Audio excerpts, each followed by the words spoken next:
Greetings everyone. Welcome to commerce classes. Now we'll be working for invoicing. Like till now we have understood preparation of branch account under debtor system. मतलब debtor system में आपको mainly एक branch account बनाना होता है to find out the profit or loss of branch. Apart from that we may have to prepare goods sent to branch account जिसमें net goods समझ में आ जाते हैं कि कितने branch को goods send किए. ठीक है ना. Apart from that you may have working notes. तो अभी तक हम क्या कर रहे थे कि goods were sent to the branch at cost, मतलब कॉस्ट पे गुड्स भेज रहे थे, उसके बेसिस पे ब्रांच अकाउंट से प्रॉफिट और लॉस सॉल्व हो जाता था. Now what is invoicing? Invoice price पे गुड्स भेजने का क्या मतलब है? नाउ लुक हियर, एक हेड ऑफिस है. Now they are sending goods to branch for sale. जैसे आपके गुड्स मान लो कॉस्ट है 100 रुपीज़ की. आप जब ये गुड्स ब्रांच को सेंड कर रहे हो, देन इन द बिल्टी जो आप जिसमें सामान भेजते हैं उसमें एक इनवॉइस शीट होती है. मतलब आप लिख के देते हो कि इतने गुड्स आपको भेजे, इसका प्राइस ये है. ये लिखना क्यों इम्पॉर्टेंट होता है? क्योंकि कभी भी अगर गुड्स में कोई लॉस हो जाता है इन ट्रांजिट तो आप इंश्योरेंस क्लेम ले सकते हो, है ना. या आप वेरीफाई कैसे करोगे कि जितने आपने गुड्स भेजे ब्रांच को उतने मिले? इसके लिए इनवॉइस शीट साथ में दी जाती है, एक कॉपी हेड ऑफिस के पास भी रहती है, तो ब्रांच इसको वेरीफाई कर लेते हैं. अब अगर आप गुड्स का कॉस्ट प्राइस 100 है और 100 ही इस पर लिख कर दे देते हो, suppose you send 50 units at 100 rupees cost and you instruct the branch कि आप इसको सेल करो 150 पे, तो ब्रांच को पता है कि 50 रुपीज़ का प्रॉफिट हो रहा है ना. So in that case it may happen कि ब्रांच में जो ब्रांच मैनेजर है तो he might be interested in opening his own business. उसको क्लियर दिख रहा है आपका इतना प्रॉफिट मार्जिन है, तो वो सोचेगा मैं यहाँ जॉब क्यों कर रहा हूँ, मैं क्यों ना अपना बिजनेस कर लूँ, है ना.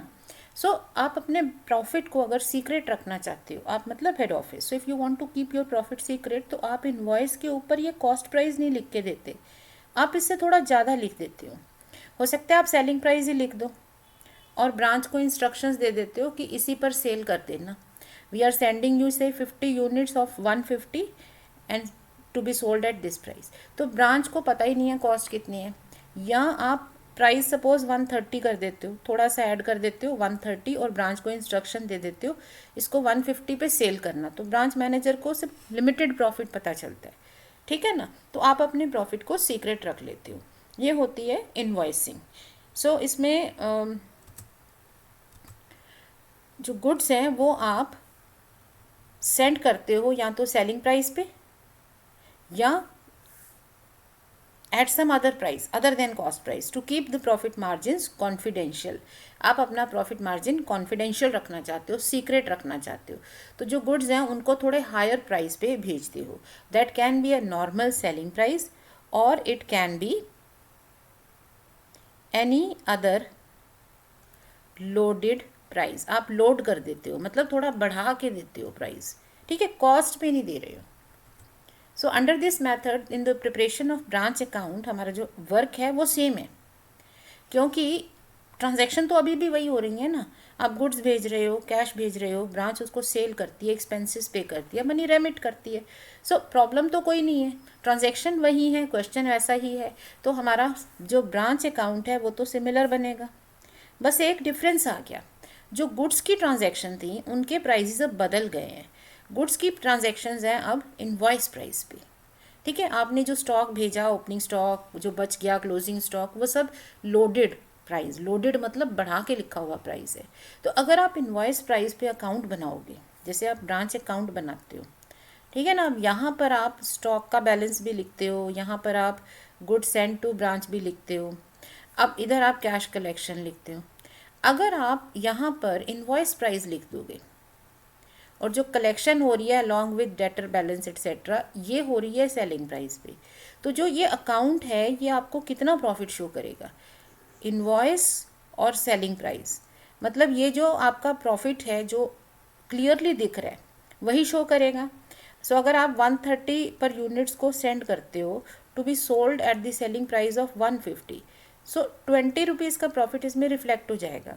लेकिन आपका प्रॉफिट तो कुछ और है, आपके गुड्स तो 100 रुपीज़ के थे, यहाँ पर 30 रुपीज़ का जो प्रॉफिट था जो आपने लोड किया था प्राइस को, इसे लोडिंग बोलते हैं. सीक्रेट प्रॉफिट बोलते हैं। तो जो आपने लोडिंग की थी वो तो इसमें एंटर नहीं हो रही अकाउंट में। सो हमें क्या करना होता है, एट दी एंड जब प्रॉफिट सॉल्व करना है तो प्रॉफिट 130 और 150 का डिफरेंस नहीं है, प्रॉफिट इज स्टिल 100 to 150, है ना। तो ये जो लोडिंग है या जो नॉन प्रॉफिट है, ये सारे हमें लाने होते हैं बुक्स में। सो इसलिए जब इसकी वर्किंग करते हैं तो हमें स्टॉक को वापस कॉस्ट पर करना होता है। That is we are to remove the loading, we are to bring stock information, stock की जो भी इंफॉर्मेशन है उसको आपको कहाँ तक लेके आना है, एट कॉस्ट। सो जो एडजस्टमेंट है लोडिंग की, इसके दो पार्ट्स हो जाते हैं। पहला पार्ट एज यूजुअल कैलकुलेशन और दूसरा पार्ट है रिमूवल ऑफ लोडिंग। पहले कैलकुलेट कर लो लोडिंग कितनी है, उसके बाद उसको रिमूव करते जाओ, जहाँ जहाँ स्टॉक है उसमें से लोडिंग को रिमूव करना है हमें। अब कैलकुलेशन में there are 3 ways in which loading can be decided. Loading को डिसाइड करने के कि कितनी लोडिंग होगी, लोडिंग का प्रोपोर्शन कितना होगा, देयर आर 3 वेज, 3 तरीके से हम उसको डिसाइड कर सकते हैं, ठीक है। उसके अकॉर्डिंगली कैलकुलेशन होगी। और अकाउंटिंग फॉर रिमूवल एक ही है कि जहाँ भी लोडिंग है उसको या तो लोडिंग को कैंसिल कर दो, मतलब लोडिंग माइनस कर दो। अगर इनवॉइस प्राइस है उसमें से लोडिंग माइनस कर दोगे तो कॉस्ट आ जाएगी। तो जहाँ भी आप गुड्स लिख रहे हो उसमें से लोडिंग माइनस करो। या डेबिट क्रेडिट का रूल क्या कहता है कि अगर हमने गुड्स डेबिट में लिखे हैं तो लोडिंग क्रेडिट में कर दो, उसका ऑटोमेटिक इफेक्ट नेगेटिव है। अगर हमने गुड्स क्रेडिट में लिखे हैं तो उसकी लोडिंग को डेबिट कर दो कैंसिलेशन के लिए, ठीक है। सो हमारे लोडिंग के जो मेथड हैं कि लोडिंग कैसे डिसाइड होती है वो 3 तरह से है। परसेंटेज ऑफ कॉस्ट प्राइस होता है, परसेंटेज ऑफ सेलिंग प्राइस और इनवॉइस प्राइस होता है, या कॉम्बिनेशन होता है। So this we will see, अभी हम प्रैक्टिस करेंगे इसको। और रिकॉर्ड द लोडिंग, जो रिमूवल है, हमने लोडिंग जो हटानी है उसका क्या पर्पज़ है, कैसे करेंगे, record the loading on the opposite side of the entries of stock, ठीक है ना। यही मैंने समझाया ना, अगर स्टॉक डेबिट में लिखा है तो लोडिंग को क्रेडिट में लिख दो। स्टॉक क्रेडिट में आ रहा है कहीं, जस्ट कंसिडर ब्रांच अकाउंट, सोचो तो स्टॉक कहाँ कहाँ आ रहा है, उसके ऑपोजिट साइड में लोडिंग कैंसिल करनी है, ठीक है। अब लोडिंग की कैलकुलेशन जो है इसमें मेथड 1 होगा, मेथड 2 होगा या 3 होगा। इट विल डिपेंड अपॉन कि लोडिंग किस तरह से डिसाइड हुई है। जैसे सपोज आप हेड ऑफिस में हो, आपको गुड्स को थोड़ा प्राइस बढ़ा के भेजना है, तो आप क्या बोलते हो, उसको कैसे लिखोगे। सपोज आपके गुड्स हैं 100 रुपीज़ के, ठीक है, ये कॉस्ट प्राइस है, आपको पता है। अब आप इसका प्राइस बढ़ाना चाहते हो, बढ़ा के भेजना चाहते हो, तो या तो आप कॉस्ट के बेसिस पे कर लो, ठीक है। आप ये कह सकते हो कि ये जो कॉस्ट है इसमें कुछ परसेंटेज लोडिंग कर देते हैं, मतलब loading is fixed at a percentage of cost price, कि हम गुड्स को कॉस्ट प्लस 20% पे भेजेंगे। मतलब अगर कॉस्ट 100 है तो हम 20% उसमें जोड़ देंगे, 20 रुपीज़, तो इनवॉइस प्राइस आ जाएगी 120, ठीक है ना। तो ये लोडिंग का तरीका है कॉस्ट के बेसिस पे। तो अब प्रोपोर्शन क्या आ जाते हैं, जो लोडिंग है, लोडिंग इज़ 20 रुपीज़, लेकिन as a proportion to cost, cost के प्रोपोर्शन में कितनी हुई, अगर ये 20 है, कॉस्ट है 100, है ना, तो लोडिंग कॉस्ट के प्रोपोर्शन में 1/5 है, और loading as a proportion to invoice price, invoice price के बेसिस पे, so loading upon invoice price है 1/6। सो इसका प्रोपोर्शन इस तरह से सॉल्व होते हैं। जैसे A send goods to branch at cost plus 20%। अब जो चीज़ परसेंटेज पे, जिस पर परसेंटेज कैलकुलेटेड है या बेस्ड है, उसको 100 मानते हैं। आपने कॉस्ट पर 20% ऐड करना है तो कॉस्ट को 100 मान लोगे, लोडिंग इसका 20% मतलब 20 हो गई, तो इनवॉइस प्राइस हो गई 120। तो इस तरह से लोडिंग डिसाइड होती है। सो लोडिंग का प्रोपोर्शन क्या हो गया, 1/5 एंड 1/6, मतलब कॉस्ट हो गई तो 1/5, क्योंकि लोडिंग है 20% ऑफ कॉस्ट। सो कॉस्ट का 20/100 1/5, और लोडिंग जो है वो इनवॉइस प्राइस का 1/6, 20/120।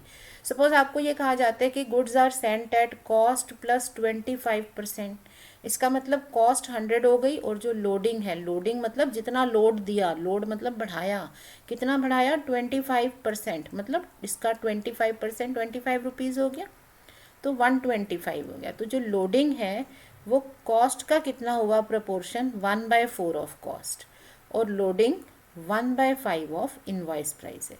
तो अगर आपको क्वेश्चन में कहा जाता है कि गुड्स की कॉस्ट, स्टॉक एट कॉस्ट 5000 है, तो इसकी लोडिंग कितनी होगी?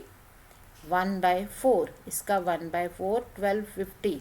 यहाँ 1/5 नहीं प्रोपोर्शन यूज़ करोगे क्योंकि कॉस्ट पर ये 1/4 है।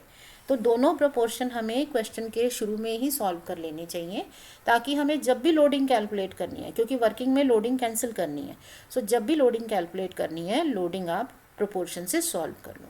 अगर क्वेश्चन में इनवॉइस प्राइस दे दी है तो आप फिर इनवॉइस प्राइस का प्रोपोर्शन ले लोगे, ठीक है ना। तो अब ये you can solve this. 40% above cost है, so I am telling you it is 2/5 and 2/7, ठीक है। 2/7 है इनवॉइस प्राइस का, 2/5 है कॉस्ट प्राइस का loading. So this you can verify.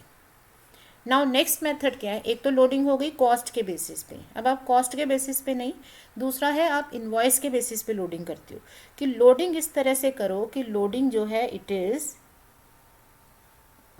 say loading is 25% of invoice price. Goods are invoiced in such a manner that there is a profit of 25% on invoice price. अब ये percentage किस पर based है? Invoice price पर। तो अगर invoice price 100 है, loading मतलब प्रॉफिट, सीक्रेट प्रॉफिट 25 है, तो कॉस्ट कितनी हो जाएगी? 100 तो बढ़ा के दिया है ना, इनवॉइस प्राइस है जिसमें से 25 लोडिंग है, तो कॉस्ट क्या होती है? इनवॉइस प्राइस माइनस लोडिंग, क्योंकि हमें यह पता है कॉस्ट प्राइस प्लस लोडिंग मिला के बनता है इनवॉइस प्राइस। सो कॉस्ट हो गई इनवॉइस प्राइस माइनस लोडिंग, तो कॉस्ट हो जाएगी 75।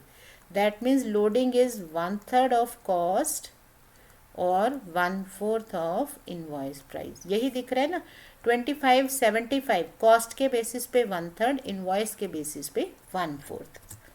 जैसे loading is fixed at a percentage of selling price और इनवॉइस प्राइस। सो यहाँ पर अगर प्रोपोर्शन कैलकुलेट करें तो कितना होगा? 20% ऑफ सेल है, तो सेल को 100 मान लिया, लोडिंग हो जाएगी 20, तो कॉस्ट प्राइस कितना आएगा? 80 आएगा ना, तभी तो लोडिंग मिला के 100 बना ना सेलिंग प्राइस। इसका मतलब लोडिंग का प्रोपोर्शन क्या हो गया? कॉस्ट के बेसिस पे 1/4 और इनवॉइस के बेसिस पर 1/5 ऑफ इनवॉइस प्राइस, ठीक है ना। तो ये देखो ये आ गया इसका प्रोपोर्शंस, है ना। So you can practice another question. अब लोडिंग क्या है? Profit of 40% on such price. ऐसा प्राइस फिक्स करो कि उसका 40% प्रॉफिट है। तो अब यहाँ पर जो लोडिंग है वो होगी 2/3 of cost price and 2/5 of invoice price. ये इसका आंसर है। You can solve it and verify. तीसरा है कॉम्बिनेशन। कॉम्बिनेशन तब अप्लाई होता है जब इनवॉइस प्राइस और सेलिंग प्राइस आर डिफरेंट। जब ये डिफरेंट होती हैं तो इन दैट केस आप इनका जो लोडिंग है, सेलिंग प्राइस और कॉस्ट का कॉम्बिनेशन लगा देते हो। जैसे लैंग्वेज पे डिपेंड करेगा, अगर आप क्वेश्चन की लैंग्वेज को फॉलो करोगे, लोडिंग सॉल्व करना will never be an issue, कोई प्रॉब्लम नहीं होगी। जैसे if I say A limited sales goods at cost plus 50%, इसका मतलब क्या हुआ? सेल्स, सेल का मतलब है सेलिंग प्राइस, तो सेलिंग प्राइस है कॉस्ट प्लस 50%, क्योंकि ये basic percentage cost per based है। तो हम क्या देते हैं, अगर कॉस्ट 100 है तो प्रॉफिट हो गया 50, प्रॉफिट हो गया ना 50, और सेलिंग प्राइस कितनी हो जाएगी? 150। अब सेलिंग प्राइस आया, ठीक है। However, it invoices goods to its branch at 20% less than selling price. Invoice कितने पे करना है? इनवॉइस प्राइस क्या है? 20% लेस देन सेलिंग प्राइस। अब यू में से कि अब सेलिंग प्राइस को 100 मान लें, पर क्यों मान लें? हमारे पास तो ये सेलिंग प्राइस ऑलरेडी है ना। तो कैलकुलेशन ही इस तरह से दी है कि we have already determined selling price. तो अब ये कॉम्बिनेशन हो गया कि प्रॉफिट कॉस्ट पे बेस्ड था, लेकिन इनवॉइसिंग जो है, जो रिजल्टेंट सेलिंग प्राइस है उस पे बेस्ड है। तो ये कितनी है? 20% लेस देन सेलिंग प्राइस। तो सेलिंग प्राइस 150 है, अगर इसका 20% लेस कर दें, सो इनवॉइस प्राइस आ गई 20, ठीक है। सो इनवॉइस प्राइस 20 है, तो लोडिंग कितनी होगी? आप पॉज कर सकते हो वीडियो और लोडिंग को सॉल्व कर सकते हो। लोडिंग होती है कॉस्ट पर कितना लोड करके, कितना बढ़ा के हमने इन्वॉइस किया। तो कॉस्ट 100 है, आपने उसको कितना बढ़ा दिया, आपने उसको बढ़ा के इन्वॉइसिंग के लिए 120 किया है, तो लोडिंग हो गई 20 रुपीज़।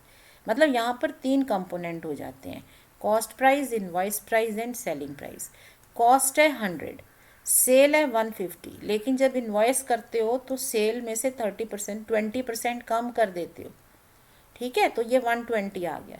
तो जब आपके मैनेजर को आप गुड्स भेज रहे हो लिख के 120 की, और उसको कहते हो कि 30 पे सेल कर दे, तो ये हो जाता है non profit.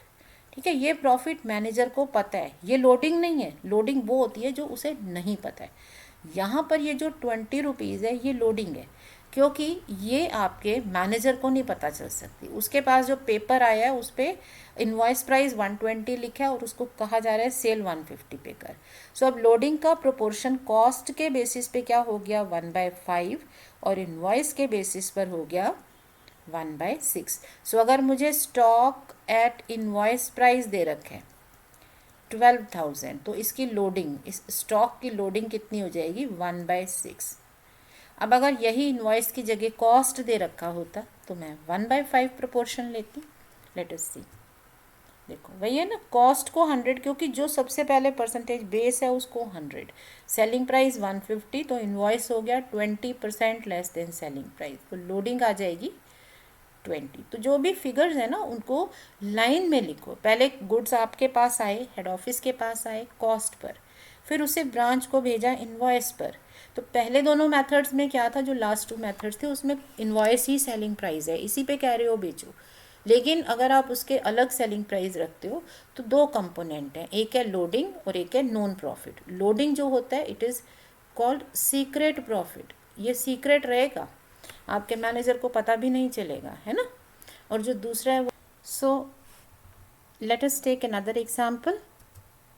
Now we are given A Limited sells goods so as to make a profit of 25% on sales. So ये जो परसेंटेज है ये सेल पे बेस्ड है, इट मीन्स सेल 100 होनी चाहिए, प्रॉफिट हो जाएगा 25, तो कॉस्ट प्राइस हो जाएगी 75। ठीक है ना, ये क्लियरली दिख रहा है। However if it invoices goods to its branch it is at 10% below selling price. तो जो इन्वॉइस प्राइस है वो कैसे सेट कर रहा है, सेलिंग प्राइस का 10% कम। तो सेलिंग प्राइस आपने 100 ली थी, इसका 10% अगर कम करते हो तो 90 रुपीज़ इन्वॉइस प्राइस है। दैट मीन्स आपके कॉस्ट है 75, जब ब्रांच को गुड्स भेजते हो तो आप चार्ज करते हो 90 इन्वॉइस प्राइस, और उसको कहते हो सेल कर तू 100 पर। ठीक है ना, तो ये जो लोडिंग है ये हो गई 15 रुपीज़, ये सीक्रेट प्रॉफिट है। यहाँ पर आपका जो नॉन प्रॉफिट या अपेरेंट प्रॉफिट है वो 10 रुपीज़ है। ओवरऑल 25 रुपीज़ का प्रॉफिट बन रहा है, लेकिन इसमें से मैनेजर को सिर्फ 10 रुपीज़ का पता चलेगा। लोडिंग का प्रोपोर्शन हो जाएगा 15 है, तो कॉस्ट के बेसिस पे हो गया 1/5 और इन्वॉइस के बेसिस पे हो गया 1/6। ठीक है ना, तो इस तरह से लोडिंग सॉल्व कर सकते हैं। सेम चीज़ हमने यहाँ सॉल्व की है। Now take up another example. अब इसमें आप सेल करते हो गुड्स की so as to make a profit of 40% on such price, मतलब जो प्राइस है उसका 40% प्रॉफिट है। तो अब आप खुद सोचो आपको 100 किसे लेना है। ठीक है, इन्वॉइसिंग होती है एट कॉस्ट प्लस 40%। सो अब इन्वॉइस प्राइस और कॉस्ट प्राइस लो। मैं आपको इसमें सोल्यूशन बता रही हूँ। लोडिंग एज अ परसेंटेज और प्रोपोर्शन टू कॉस्ट प्राइस कितना हो जाएगा,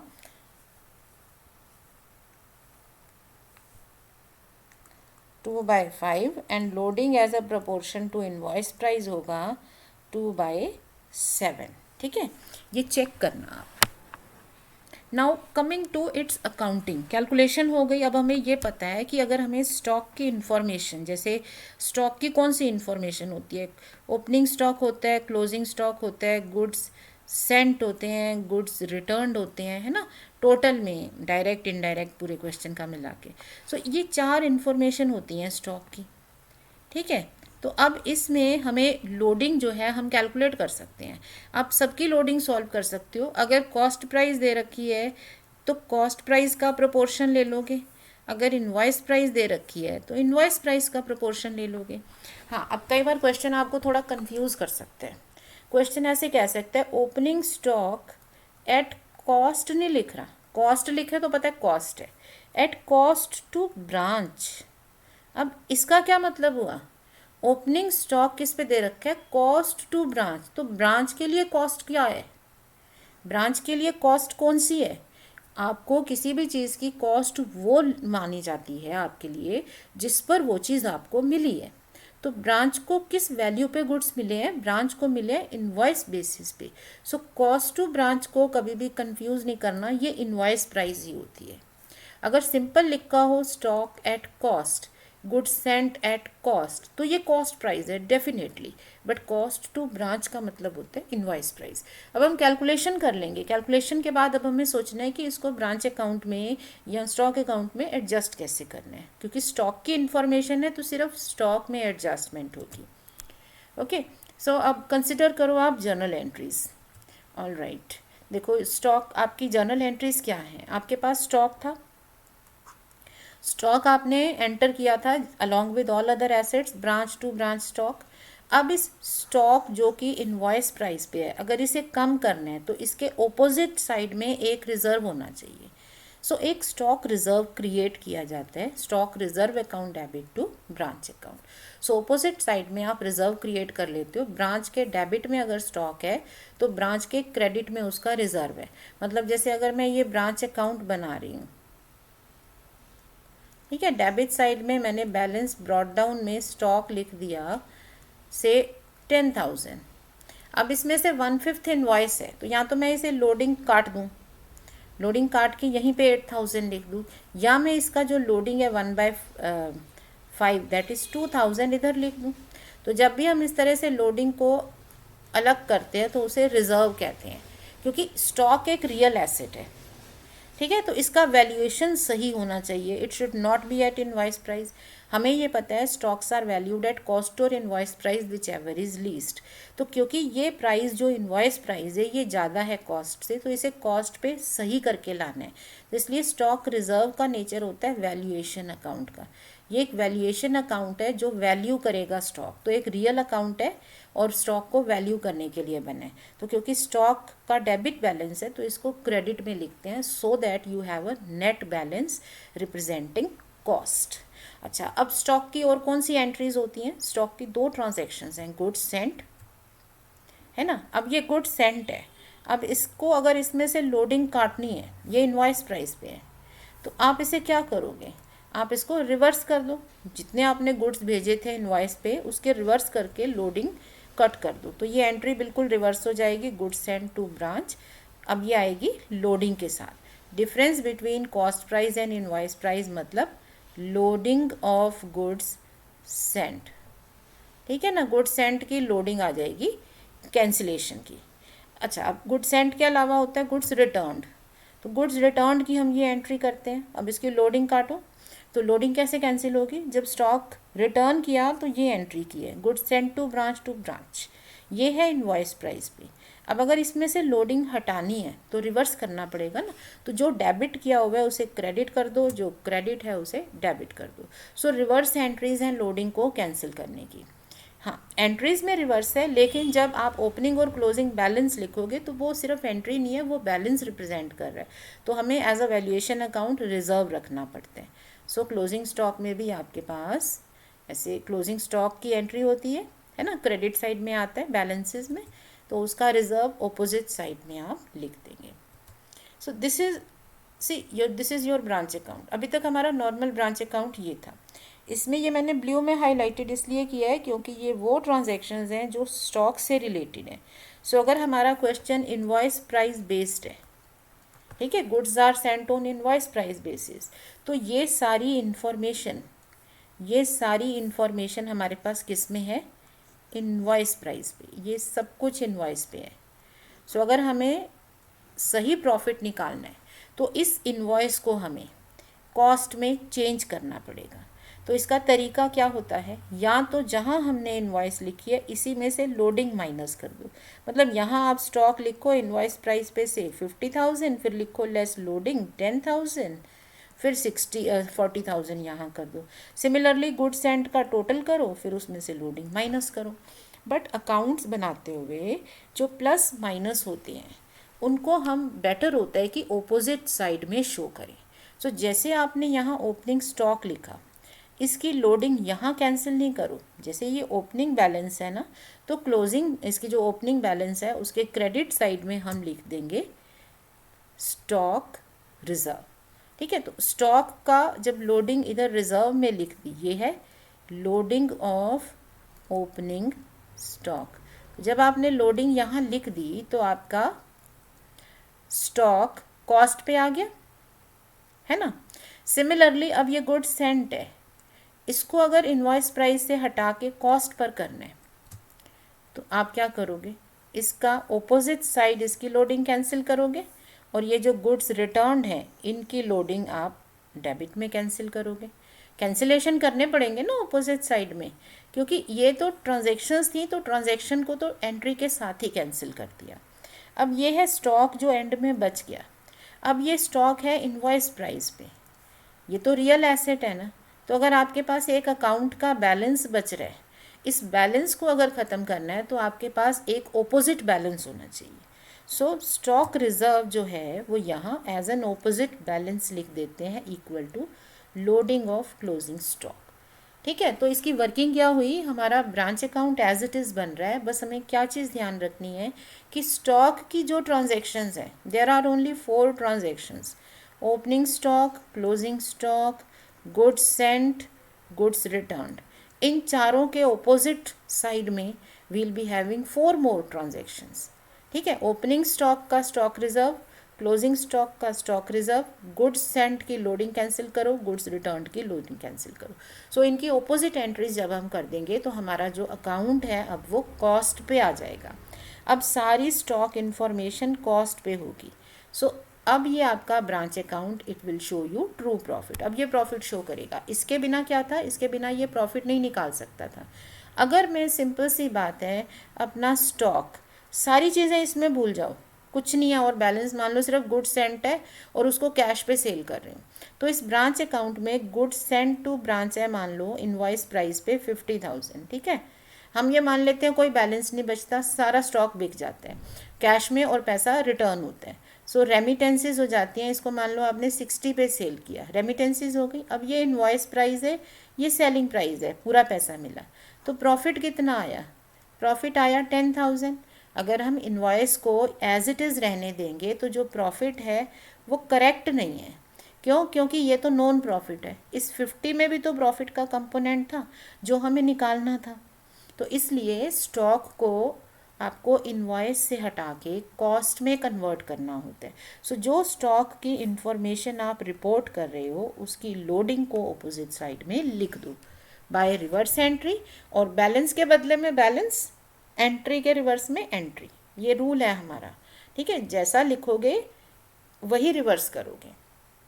ठीक है, जो आपकी सेइंग भी यही है ना कि जो बोएंगे वही काटेंगे, है ना। तो जो लिखेंगे ना वैसे ही रिवर्स करेंगे। अगर बैलेंस लिख रहे हैं तो बैलेंस के बदले में बैलेंस ही होना चाहिए। तो ये एक बैलेंस है वैल्यूएशन अकाउंट का।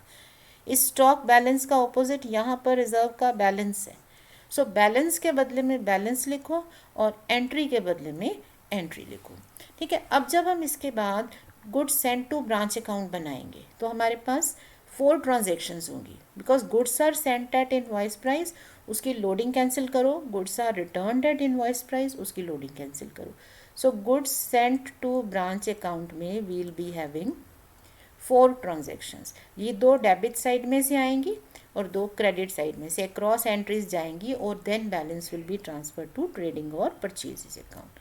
ठीक है, सो ये जो आपका गुड सेंट और गुड रिटर्न होता था, गुड्स सेंट की लोडिंग दूसरी साइड में, गुड्स रिटर्न की लोडिंग डेबिट से क्रेडिट में, then balancing figure will be affecting your trading account और purchases. So this is how you adjust stocks in the branch account. इस तरह से हम इसको एडजस्ट कर देते हैं। ये हमारी वर्किंग है। ये बहुत आसान है जब आप प्रैक्टिकल क्वेश्चन करोगे। अब आप अपने कोई भी एक क्वेश्चन को ले लो और उसमें समझो कि हमारे पास वो कॉस्ट नहीं है, इनवॉइस प्राइस है, तो उसके पॉइंट ऑफ व्यू से सोचोगे तो ब्रांच अकाउंट में जहाँ जहाँ आपने इनवॉइस प्राइस लिखी है स्टॉक की, उसको चेंज कर दो, उसको कॉस्ट में कन्वर्ट कर दो by cancelling loading on the other side. Okay, so this is one question which you can practice. ये क्वेश्चन आप प्रैक्टिस कर सकते हो. ठीक है, इसको आप करके देखना. Otherwise in the next class we will be covering up this question. So stay learning and practicing, stay smiling. Thank you.